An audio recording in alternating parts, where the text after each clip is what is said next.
Hey, what's up guys? Welcome back to another video in the Kotlin series. In this video, I'll be teaching about arrays.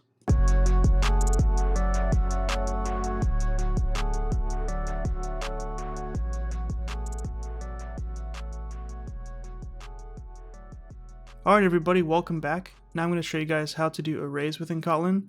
And an array is a type of variable that you can create, which is just a collection of values of the same type. So let's say that you want to store a list of names, a list of your favorite foods, a grouping of test scores for your class, stuff like that. So whenever you want to group a bunch of things together, one of the basic ways that you can do that is with an array. There's other things like lists and stuff like that, but those are more complex data types that we're going to be learning about later. And I say it's a collection of values of the same type, but technically you can have different types of data within a single array, but it's not exactly common and not recommended as good practice, okay? So you usually want to stick to a singular type when you declare your arrays, okay? So to create an array, we can do val, and then we can give it a name just as we do with any variable. We'll say test scores. And now we want to put the data type of the array, so we can do array. And then now within angle brackets here, these little symbols here, in between this is where you put the actual data type of the elements of the array. So an array itself is technically a data type of its own. It's a class that you can use within Kotlin, and we'll learn about classes later. But when you create the array, you have to declare the data type by putting it within these angle brackets here so that it knows that this array is only going to store elements of this type. And we're just going to go ahead and do int. So int. So this is how you know that we're creating an array of integers, or ints rather, more specifically. And now we can do equals and give our array some initial values. So we can do array of, and then you press tab to autocomplete that. And then inside of here, you just put every element that you want to exist in your array by default. So we're going to say some random test scores like 72, 60, 88, 100, 95. So these are all int values that we're putting into our int array. And if we try doing a different type of data, like let's say we do a double, like 45.2, this is no longer going to be valid because it only accepts ints as we told it before, right? So we can change it to just 45 if we want to. Now let's say that you want to see what a array that you have actually contains. You can't actually just do print line and then do test scores.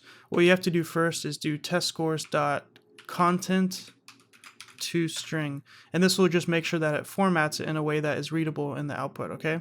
So whenever you want an easy way just to see the contents of an array, you do content to string. This is a method upon every array that you have, okay? So now if we just go ahead and run this program, let's see what it looks like. And there we go. So we get 72, 60, 88, 100, 95, and 45, exactly what we told it when we created the array before. So behind the scenes, whenever you create a new array within your program, what is going to happen is it's going to go into your computer's memory and allocate however many spaces you specify when creating the array. So it's going to allocate, in this case, 6 spaces within your computer's memory to store 6 elements of size int. So we know that an int, I believe, is 4 bytes. So it's going to store 4 times 6, so 24 bytes of space within your computer's memory to store the contents of this array until it's no longer needed. And so an important note whenever you create arrays is that the size is fixed. So this is important. The size is fixed. So what that means is that you can have an array of values, and each of these values can be changed at some point if you want to, but the size of the array itself is fixed, meaning that it cannot be changed. You cannot remove elements or you cannot add elements, okay? If you want something more than 6, then you would have to create a new array and move the values from this array to the other array or something like that, okay? If you want something that is resizable, then you would use another data type like a list, like I told you before. And I keep using the word elements. That's just what you call each value within an array. This is called an element, okay? And I'll show you how you can use these elements in a minute, but first I'm going to show you guys some different ways that you can create arrays. If you wanted an array of names of your favorite foods, you would do the same exact thing. You would do val favorite food, array. This is going to be an array of strings, so we're going to do array string is equal to array of, and now we can give it some of our favorite foods, so we can say pizza, tacos, ribs, and those are our favorite foods, okay? So now that we have created here an array of strings, it's always going to have 3 values within it. It's always going to have 3 elements within this array, but the elements themselves can be changed, and I'll show you how to do that in a second. So just like we learned about type inference for simple variables, we can also use type inference for arrays as well. So we can do val students. If you're a teacher, you can have an array of students that you want to track. We can do students is equal to, and we're going to do array of, and just give it the initial values. So we can do John, Billy Bob, Mr. Jenkins, and Fred. So in this case, we specified the type, but here we did not do that, right? We're just simply calling the array of function and then giving it 4 strings. And since we're giving it 4 strings, this is now able to infer the type of the array that you want to produce. So in this case, it tells you colon array angle brackets, and then within the angle brackets you have a t. This is something called a generic type, which is an advanced topic we'll learn about later. But all this simply means is that this can produce an array of any type. So it's not explicitly saying that's returning an array of strings, but because we have given it an array of strings, it's definitely going to be an array of strings behind the scenes. And if you go ahead and hover over the variable itself, it tells you that it's a val of students with an array of strings, okay? It's the same way that type inference works for regular variables, except that you're using the array of function to create an array. Now, sometimes you may want an empty array, and this is going to be useful for circumstances where you need an array but don't have any initial values to provide it or to populate it with. Especially with function parameters, return types, and some other things that we haven't learned about yet. So just knowing that in the future you may want an empty array, so I'll show you how to create one. So to create an empty array, you can do var empty array, or whatever you want to call it, and then we can give it a type, so we can do array of doubles, for example, and then now we can do empty array. So this is another function that we can use, which is built into Kotlin, that just simply gives you an empty array of the specified type t, and here we're specifying the type, okay? And there's a slightly different way you can also do this. You can do var empty array 2, and instead of giving it a type, we can do empty array, and then provide the type here. So we can do double, and boom, like that, okay? So these two lines here are the exact same, except that we're specifying the type in 2 different ways. We cannot exactly do type inference here because there's no initial values to provide it, so you specify the type explicitly in this case. Now, in some other situations, you may want to have an array of, say 5 values, but you don't know what they are yet, okay? So we can do something called a null array. So let's say that we're making a program where we want to collect the names of people, and we don't know exactly their names yet. We just have to wait for them to use the system, and we'll populate the array with their names, okay? So we know ahead of time that we're going to need 5 names, but we don't know what the names are yet. So in this case, you could do something like val names equals array of nulls, there we go. And you can see that it's asking for a size, which is an int type. So we can press tab to autocomplete that. And then within these angle brackets here, you're going to put the data type of the array. So in this case, we want it to be an array of names. So we're going to use string for that. And then now we can specify the size. So it's going to be 5. So what this will do, again, just to reiterate, is create an array of 5 elements, but each of the elements of the array is initially going to be null, meaning that it's a empty value that you can later fill in, okay? And it's going to be an array of strings because we told it to be an array of strings here when we specify the type, okay? And something you have to remember, again, is just that the array will always be 5 elements. It can't be less or more once you declare it as 5. So it's only going to expect always 5 names. So now I'm going to show you guys something called primitive arrays. So primitive arrays. And these are specialized array types that make your program a little more efficient whenever using primitive data types. Now, just as a recap here, the primitives that we know of are stuff like int, short, byte, float, double, boolean, char for character, stuff like that. And it does not include string. String is not a primitive. These are just these basic data types, plus a few that I did not put in the list. So whenever we created the arrays above, we created it, using the type array, and then specified in angle brackets the data type within the array. So if we hover over these variables here, we can see that it reflects that. So you have array of ints, you have an array of strings, you have an array of doubles. But these primitive arrays here are going to give you something a little different, but similar. So let's say that we want to, for example, have an array of integers. Now, normally you could do that by doing var int array int is equal to array of 1, 2, 3, 4, 5. That's one way to do it, as we learned above. But if you specifically want a primitive array, you can get rid of this and do is equal to int array of 1, 2, 3, 4, 5. Okay, so the difference here is that we're calling this function int array of rather than just array of. And what this gets you, if you do control Q here, is that it returns a int array rather than just an array with a type of int. So they are very similar, but is actually different. It's no different from our perspective, but from the internal perspective of Kotlin, it's going to treat it a little differently. This is a special data type for specifically int types, okay? And these special types here are going to be more efficient and performant than the generic array type that we learned about above, okay? This is a little bit of an advanced topic, but if you come from a language like Java, this is going to be the difference between using something like an int or an integer.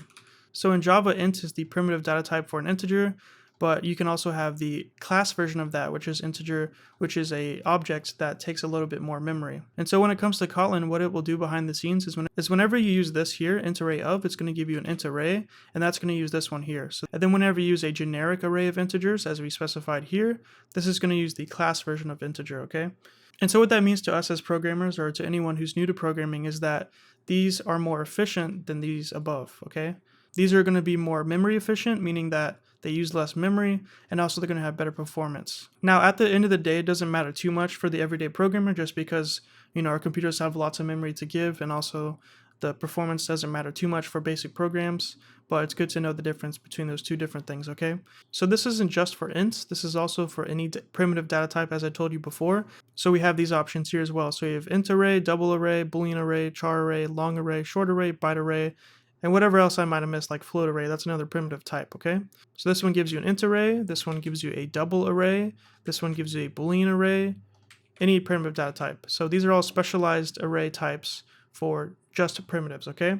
So I think it's good practice that whenever you create an array and you know that's always going to have ints or doubles or any primitive value, just go ahead and use this function instead of just array of. Because if you just use array of, it's going to use this generic type, which is not bad, but I think it's better practice to use this specific one here, okay? Just for the reasons that I told you before, such as memory efficiency and performance, all right? All right, so now I'm going to show you guys how to access and modify elements of an array. So this is a little more exciting, I believe. So something that you should know is that an array are 0 based.